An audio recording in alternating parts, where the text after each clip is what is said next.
Di dalam perjalanan alur cerita One Piece, kita pun tahu kerap sekali menemukan beberapa pertarungan seru antara kru atau kelompok bajak laut di setiap perjalanannya. Kadangkala dalam pertarungan itu mencakup ambisi di setiap orang untuk menemukan siapa yang terkuat, atau bahkan tak sengaja berpapasan dengan musuh untuk saling melindungi diri. Ketika melihat pertarungan dalam dunia One Piece, terkadang hal itu memacu emosi atau hal konyol ketika kita menikmatinya. Dan kali ini, Paradox akan mencoba membahas beberapa pertarungan epik di dunia One Piece.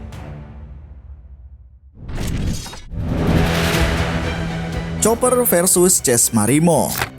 Pertarungan antara Chopper dengan Chess Marimo ini terjadi di Kerajaan Drum, di mana pada waktu itu Chopper belum bergabung dengan bajak laut topi jerami. Chopper saat itu terpaksa harus bertarung melawan Chess Marimo untuk melindungi kastil Dr. Hiluluk yang hendak diambil paksa oleh Wapol. Chess Marimo, yaitu gabungan dramatis dari Chess dan Komarimo berkat kemampuan buah iblis yang dikombinasikan Wapol oleh baku-baku nominya. Ya, meskipun Chess sekedar duduk di atas Komarimo, akan tetapi hal itu membuat Luffy yang polos menjadi sangat takjub dengan penggabungan mereka. Chess Marimo mengklaim mereka sendiri sebagai gabungan yang tanpa celah, baik dari sisi defense maupun offense. Akan tetapi Chopper dengan 7 transformasinya maju tak gentar untuk menghadapi Chess Marimo tersebut. Dan jika kamu belum tahu, Chopper ini sama polosnya dengan Luffy kalau soal beginian. Udah takjub dengan hal-hal yang tidak penting sama sekali. Lalu pertarungan antara Chopper dan Chess Marimo berlangsung seru. Chess Marimo menyerang dengan 4 tangannya sekaligus. Mereka bisa melakukan serangan jarak dekat dan jarak jauh di waktu yang sama. Chopper melakukan perubahan wujud berulang kali untuk mengimbangi kekuatan tempur dari Chess Marimo. Chopper kemudian meloncat tinggi dalam wujud jumping point, kemudian bertahan menggunakan wujud guard point, dan untuk melakukan serangan Chopper menggunakan teknik yang bernama arm point. Luffy saat itu sangat takjub dengan perubahan wujud dari Chopper, bahkan dia pun sampai lupa bahwa dirinya sedang bertarung melawan Wapol. Kemudian dengan menggunakan wujud Brain Point, Chopper membidik Chess Marimo untuk mengetahui kelemahan mereka.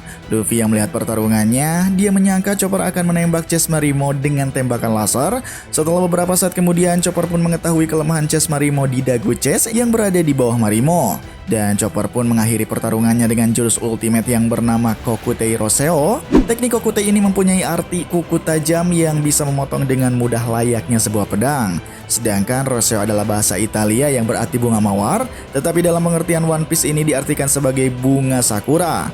Di sana Chess Marimo pun akhirnya dapat tumbang dengan mudah oleh seekor rusa kutub, yaitu Chopper.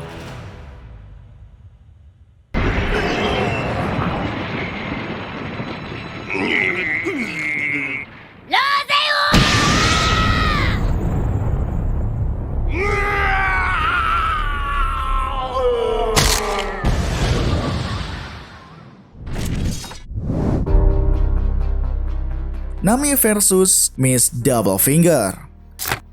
Dalam pertarungan ini, Nami menggunakan Klimatak untuk pertama kalinya. Beberapa waktu sebelum pertarungan terjadi, Nami merayu Usopp untuk dibuatkan senjata. Dia ingin sekali membantu Vivi, tetapi di sana Nami merasa bahwa dia tidak sekuat Luffy atau anggota bajak laut topi jerami lainnya. Oleh karena itu, Nami pun butuh senjata khusus yang sesuai dengan kemampuan dan keahliannya tersebut. Sementara Usopp, dia pun tidak bisa menolaknya. Setelah tiba di Pulau Alabasta, Usopp pun telah membuatkan Nami senjata agar dia bisa bertarung. Kemudian saat di Alabasta, pertarungan antara Nami dan Miss Double Finger pun terjadi. Nami sempat lari dari area pertarungan, tetapi Miss Double Finger pun di sana dengan sangat mudah untuk mengejarnya. Ada banyak kejadian kocak di luar nalar selama pertarungan mereka berlangsung, salah satunya ketika Nami mengikuti panduan tulisan dari senjata yang dibuat oleh Usopp. Yang terjadi bukanlah serangan yang dahsyat, akan tetapi dia malah melakukan sebuah pertunjukan akrobat untuk pesta. Hal ini pun berulang kali terjadi sampai Nami hampir putus asa saat pertarungannya.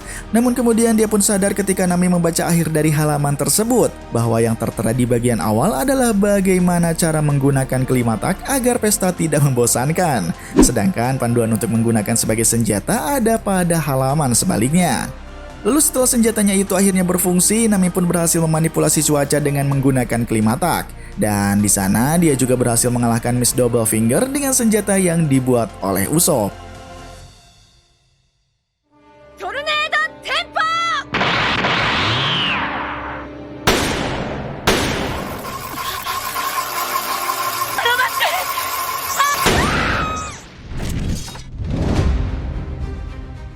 Law versus Smoker.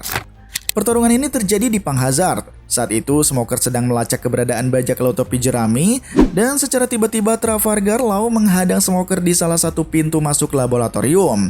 Dengan kekuatan OP nominya, Law membuat ruangan operasi dalam bentuk kubah yang sangat besar. Dia pun dapat membelah kapal perang milik Smoker sehingga potongan kapal itu berhamburan di dalam ruang operasinya. Kemudian Tashigi tak tinggal diam, dia pun coba untuk menyerang Law, akan tetapi saat itu hakinya masih terlalu lemah untuk membendung tebasan pedang milik Law tersebut. Dan akhirnya Tashigi pun terpotong menjadi dua meski tanpa luka di tubuhnya. Smoker yang melihatnya, dia pun secara bergerak menangkis tebasan Law hingga memicu pertarungan yang luar biasa. Tebasan-tebasan liar yang membelah dalam pertarungan mereka telah menghancurkan apa saja yang ada di dalam area pertarungan tersebut. Dan pada awalnya Smoker dengan buah iblis Moku Moku nominya, dia pun sempat berhasil mengimbangi pertarungan dengan Law. Akan tetapi dengan cerdiknya Law, saat itu dia telah berhasil melancarkan jurus smash tepat di dada Smoker dan berhasil mengambil jantungnya. Atas kejadian tersebut, Smoker pun tersungkur jatuh di salju hingga tak sadarkan diri.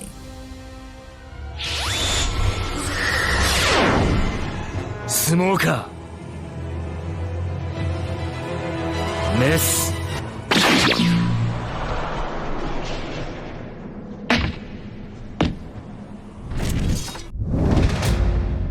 Usopp dan Chopper versus Mr. Four dan Miss Merry Christmas. Pertarungan ini adalah salah satu pertarungan paling kocak sepanjang cerita anime One Piece, di mana dalam pertarungan ini telah melibatkan Usopp dan Chopper yang bekerja sama melawan Mr. Four dan Miss Merry Christmas di padang pasir Alabasta. Mr. Four yang bernama asli Babe adalah seseorang dengan kekuatan yang sangat luar biasa, tetapi dia sangat lambat baik dalam berpikir maupun berbicara. Dalam penggunaan senjata, Mr. Four menggunakan pemukul baseball sebagai senjatanya, dan Mr. Four juga ditemani oleh lasso seekor anjing ingusan yang sebenarnya adalah sebuah meriam yang memakan buah iblis Inu Inu Nomi model Dachshund. Sedangkan Miss Merry Christmas yang bernama asli Dovi, dia memiliki kekuatan buah iblis Zoan tipe Mogu Mogu Nomi yang memungkinkannya dapat berubah menjadi seekor tikus tanah. Dengan kekuatannya ini, Miss Merry bisa menggila dan bergerak di bawah tanah dengan sangat mudah. Saat pertarungan, awalnya Chopper bertarung sendirian melawan mereka bertiga dan tergeletak di pasir ketika Usopp tiba di sana. Banyak kejadian kocak terjadi selama pertarungan ini. Pada awalnya pertarungan pun dimulai didominasi oleh Mr. Four dan Miss Merry Christmas. Mereka pun dengan sangat mudah membuli Usopp dan Chopper ketika pertarungannya tersebut. Namun ada satu kesalahan fatal yang dilakukan oleh Miss Merry Christmas yang menyebabkan kekalahan pertarungannya. Dia pun telah menghina Luffy dengan mengatakan bahwa Luffy telah tewas di tangan krokodil. Hal ini membuat Usopp yang semula ketakutan menjadi sangat marah meskipun ia saat itu masih merasa takut kepada Miss Merry Christmas. Lalu dengan melihat perubahan ekspresi Usopp yang serius meskipun ketakutan, Miss Merry Christmas saat itu semakin greget untuk memberikan Usopp pelajaran. Dia pun menyeret Usopp dengan menabraknya ke hadapan reruntuhan, lalu menyeretnya lagi ke arah Mr. Four yang sudah siap dengan tongkat baseballnya. Mereka kemudian menggunakan jurus Mogurazuka Yonban Kousaten. Pukulan baseballnya tepat mengenai hidung Usopp hingga tulang hidungnya hancur. Tadi sangka Usopp saat itu masih berdiri meskipun dengan keadaan hidung yang bengkok. Miss Merry Christmas pun mengulangi aksinya, menyeret Usopp kembali ke arah reruntuhan dan menabrakkannya ke pondasi serta tembok. Kemudian dia juga menyeret Usopp kembali ke arah Mr. Four. Namun kali ini berbeda, Usopp dengan mengenakan gogglesnya dan memerintahkan Chopper untuk berlari ke belakangnya. Ketika sudah dekat dengan Mr. Four, Usopp saat itu dapat menembakkan peluru asap ke arah Mr. Four, lalu melepaskan sepatunya agar bisa terlepas dari cengkeraman Miss Cherry. Chopper yang berada dalam bentuk rusa dengan tanduk yang besar, dia mengangkat Miss Merry sambil berlari ke arah Mr. Four yang tidak bisa melihat karena asap yang diluncurkan oleh Usopp. Saat Chopper sudah sangat dekat dengan Mr. Four, Usopp menirukan suara Miss Merry dan meneriakkan Mogurazuka Yonban Kousaten. Pukulan telak Mr. Four pun tepat mengenai hidung Miss Merry yang membuatnya terlempar tinggi dan jatuh di reruntuhan dalam keadaan tak sadarkan diri. Karena sangat lambat, Mr. Four pun saat itu kebingungan hingga menengok sana sini tanpa tahu harus melakukan apa. Lalu dengan sigap, Usopp memanfaatkan kesempatan ini untuk menggunakan tanduk Chopper sebagai ketapel dan palu sebagai pelurunya. Saat itu mereka akhirnya berhasil menembak Mr. Four yang membuatnya terlempar bersama lasso dan jatuh tepat di dekat Miss Merry. Dan tanpa sengaja, lasso bersin dan melepaskan bom bola kasti di situ hingga memicu ledakan yang sangat dahsyat. Pada akhirnya, Usopp dan Chopper saat itu telah berhasil memenangkan pertarungannya melawan Mr. Four dan kawan-kawannya.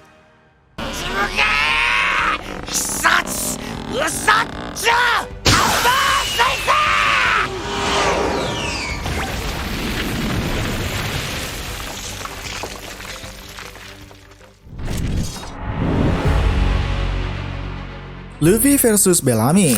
Pertarungan ini menjadi sangat epik karena dengan satu pukulan saja Luffy dapat membuat Bellamy tak sadarkan diri. Pertarungan ini telah terjadi di Pulau Jaya yang merupakan tempat kelompok bajak laut Bellamy berada saat itu. Dan Bellamy sendiri adalah bagian dari kelompok bajak laut yang dipimpin oleh Doflamingo. Pertarungan Bellamy dengan Luffy terjadi ketika Luffy hendak mengambil harta karun Mont Blanc Cricket yang telah dirampok oleh Bellamy dan anak buahnya. Luffy saat itu mendatangi kelompok Bellamy hanya seorang diri. Pada saat itu nilai buronan Luffy yang sudah dicapai yaitu 100 juta berry. Namun sayangnya poster buronan terbaru Luffy saat itu belum sampai di Pulau Jaya, sehingga kelompok bajak laut Bellamy masih menganggap nilai buronan Luffy adalah senilai 30 juta berry saja. Sehingga saat itu mereka pun meremehkan kemampuan Luffy dan mengira bahwa Luffy masih berada di bawah level kemampuan tempur Bellamy yang saat itu telah memiliki nilai buronan sebesar 55 juta berry. Pertarungan Luffy dan Bellamy kemudian berlangsung. Bellamy saat itu menyerang Luffy berkali-kali, namun dengan mudahnya Luffy pun dapat menghindar. Bellamy sempat mengejek Luffy sebagai perompak lemah yang tidak bisa bertarung, namun saat Bellamy menggunakan jurus pamungkasnya, Luffy dengan tenang meninju tepat di wajah Bellamy. Seketika saat itu suasana pun menjadi hening. Semua orang pun terkejut ketika melihat Bellamy kalah dan pingsan dengan bekas tinju di wajahnya oleh Luffy. パンチの打ち方を知ってるかって？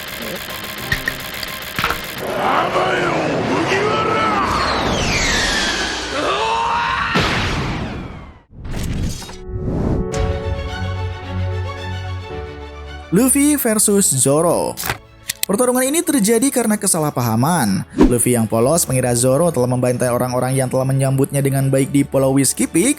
Luffy saat itu tidak menyadari bahwa semua yang dilakukan oleh warga Whiskey Peak hanyalah jebakan dari para pemburu hadiah. Dan mereka semua pun telah bekerja sama di bawah naungan Barak Works. Beberapa saat sebelum pertarungan terjadi, Mr. Five dan Miss Valentine datang dengan misi untuk menangkap Nefertari Vivi.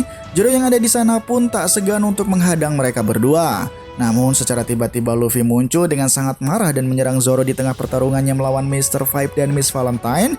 Awalnya pertarungan Luffy dengan Zoro tidak begitu serius karena Zoro masih mencoba menjelaskan yang sebenarnya kepada Luffy. Namun setelah menyadari kata-katanya itu tidaklah berguna, Zoro pun kemudian menggunakan pedangnya untuk menjelaskan semuanya kepada Luffy. Hingga akhirnya pertarungan sengit pun terjadi di antara mereka berdua tanpa peduli dengan musuh aslinya yaitu Mr. Five dan Miss Valentine.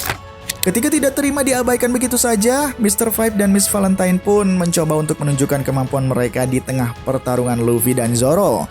Akan tetapi hal ini membuat Luffy dan Zoro sangat marah karena pertarungannya diganggu oleh mereka.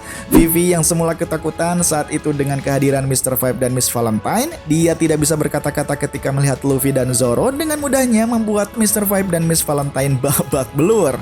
Dan akhirnya dari pertarungan antara Zoro dan Luffy telah berakhir imbang ketika Nami datang untuk menghentikan mereka dengan cara membuatnya babak belur. このうすらバカが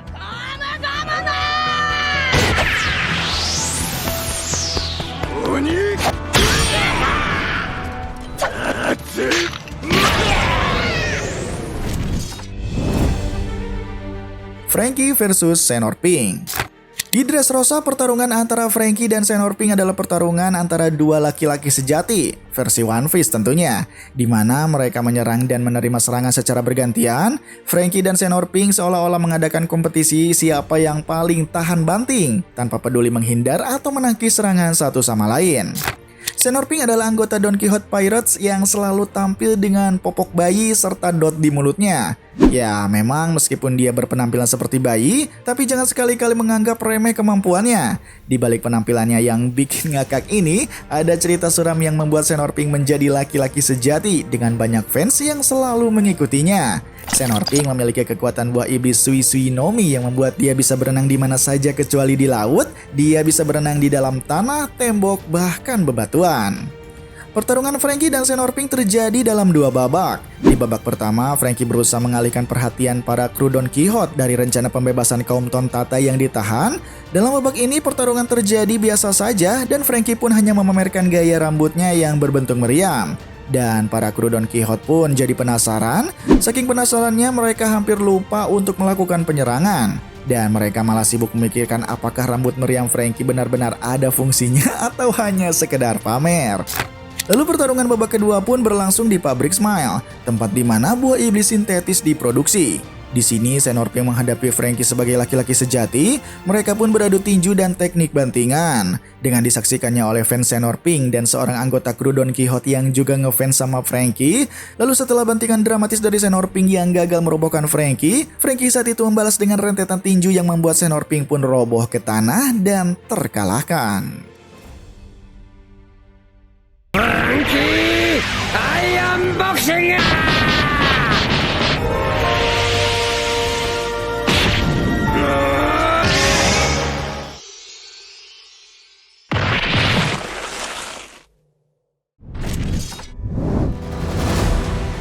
Sanji versus Wanze.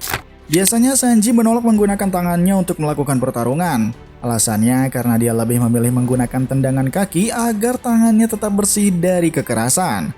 Namun kali ini berbeda, karena pertarungan berlangsung di dapur dan Wanze menggunakan makanan sebagai senjata, Sanji pun menggunakan pisau dapur untuk menghadapinya. Wanze adalah anggota dari CP7, unit khusus dalam organisasi Chipper Pole yang dikenal dengan keahlian dalam berbagai teknik dan kemampuan untuk bertarung. CP7 bagian dari World Government, seringkali diisi oleh para agen dengan kemampuan unik dan gaya bertarung yang jelas saja tidak biasa. Pertarungan Sanji dan Wanze pun terjadi di dalam gerbong dapur sebuah kereta yang sedang menuju ke NS Lobby. Pada awalnya Sanji menggunakan teknik tendangannya, akan tetapi Sanji saat itu tidak mampu menembus pertahanan Wanze yang menggunakan ramen armor. Lalu pertarungan pun berubah ketika Sanji menggunakan pisau dapur untuk memotong ramen yang dipakai Wanze sebagai armor. Sanji memotong ramennya tersebut dengan berbagai ukuran yang sangat presisi, lalu kemudian menyajikannya di dalam sebuah piring yang cukup besar. Lalu setelah ramen armornya musnah, Wanze mulai menggunakan pisau dapur besar yang beracun untuk menghadapi Sanji. Sanji saat itu mulai meletakkan pisau dapur yang sebelumnya dia pakai untuk bertarung. Kemudian dengan tendangannya, Sanji pun berhasil merubah wajah Wanze dari yang semula tidak beraturan menjadi tampan dan rupawan. Akan tetapi Wanze tidak terima dengan wajahnya yang menjadi glowing dan mempesona. Sanji pun tak tinggal diam, dia terus melancarkan beberapa tendangan sehingga dia pun berhasil mengembalikan wajah Wanze ke bentuk semula yang tidak beraturan. Dan pada akhirnya saat itu Sanji juga telah berhasil mengalahkan Wanze dengan menggunakan tendangannya.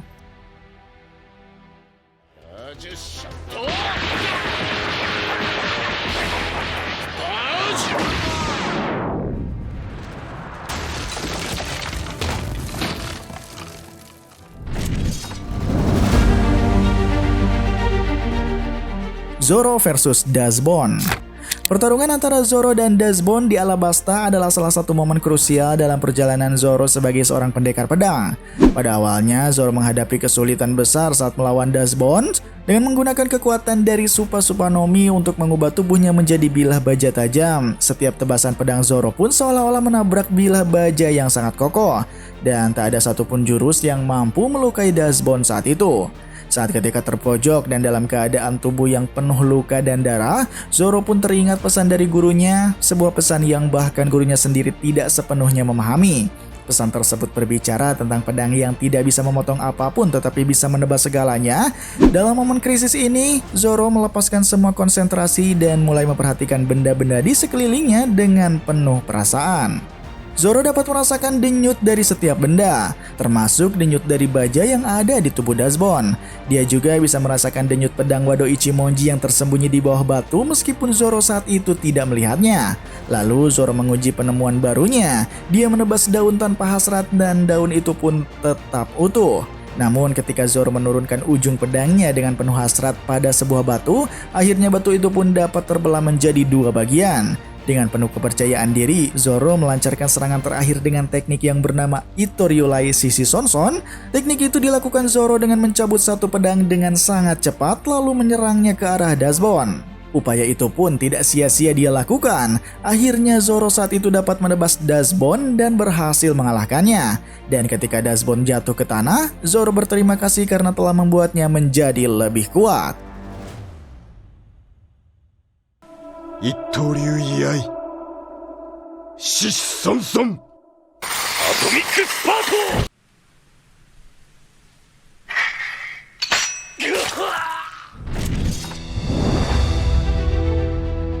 Luffy versus Blue Eno.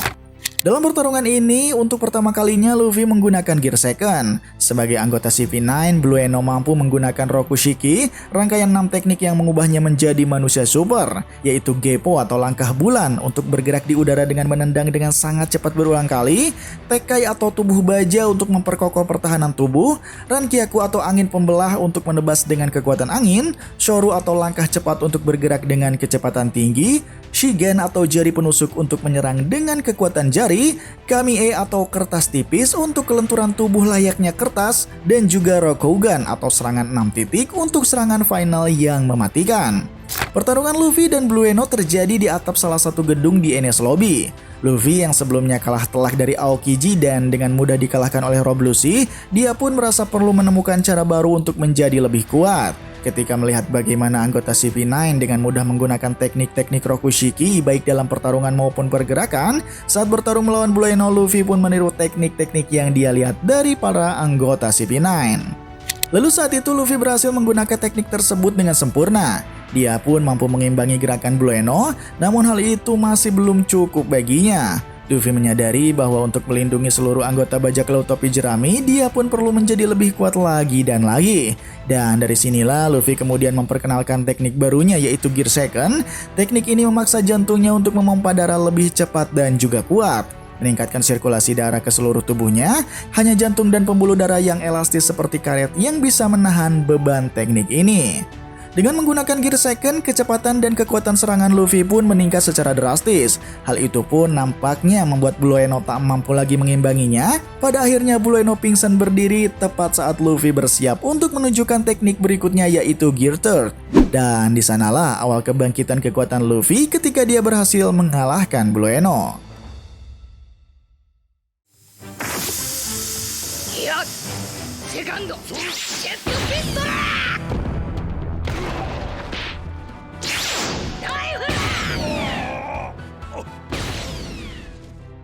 Yaps, itulah beberapa epic battle yang juga cukup memukau di anime One Piece versi Paradox. Jika ada tambahan atau komentar, silahkan tinggalkan di kolom komentar. Dan nantikan pembahasan di video selanjutnya. Salam Paradox.